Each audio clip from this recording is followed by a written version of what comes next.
What is history? History as metaphor.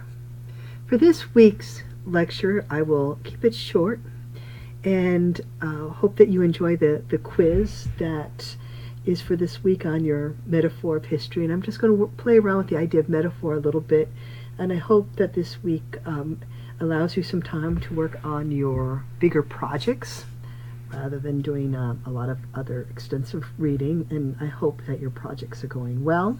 I really enjoyed your discussions from last week. That was kind of a fun activity, at least for me to see. So what is history? And historians, I think, like most people, love the use of a good metaphor. Is history like a tree, like a European larch? I love the larch, a carnivorous tree which is also deciduous, or is it like a meandering alleyway in some Greek island? How would you describe history? And one of my favorite descriptions of history as a metaphor is by Kenneth Burke in his The Philosophy of Literary Form. He always had some pithy quotes. You can read some more if you Google him. And I used this quote for the quiz on your metaphor of history. And I love the way that he describes history. When you come late, when you arrive, others have long preceded you, and they're engaged in a heated discussion, a discussion too heated for them to pause and tell you exactly what it is about. In fact, the discussion had already begun long before any of them got there, so that no one present is qualified to retrace for you all the steps that had gone before. You listen for a while until you decide that you have caught the tenor of the argument. Then you put in your oar. Someone answers you, you answer her, another comes to your defense, another aligns herself against you, to either the embarrassment or gratification of your opponent, depending upon the quality of your ally's assistance. However, the discussion is interminable. The hour grows late, you must depart, and you do depart, and the discussion's still vigorously in progress. So this idea of a sort of history as a dinner party is, I think, a lot of kind of fun to think about. And this is a depiction discussing the Divine Comedy with Dante, done in 2006 by Dai Du Li Zheng and Zhang Ang, and I'm sure I'm butchering those Chinese names horribly, where 103 historical figures are in this historical setting. You can see that it has pyramids in the back, and Stonehenge, and the Great Wall of China.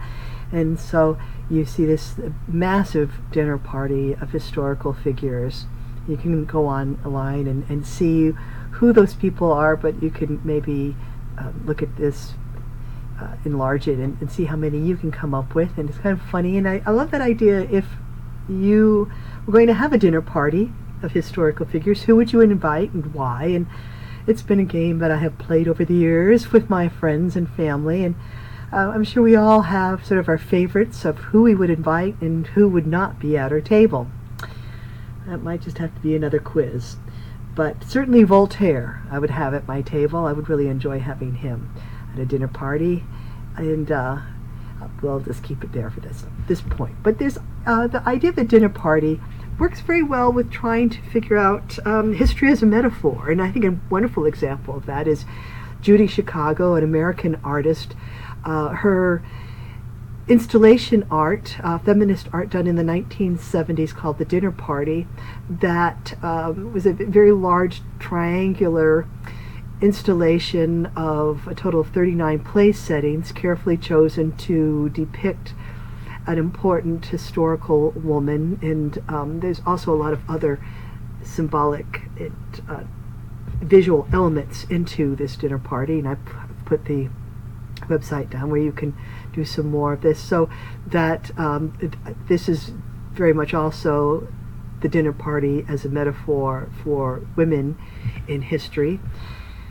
And for me, when I think about sort of what is history and history as a metaphor, I think back to Kandinsky's artwork in general, but particularly his composition in Seven from 1913 on the eve of the Great War.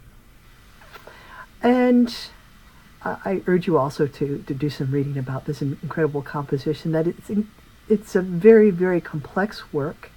He spent years working on the ideas of this, and I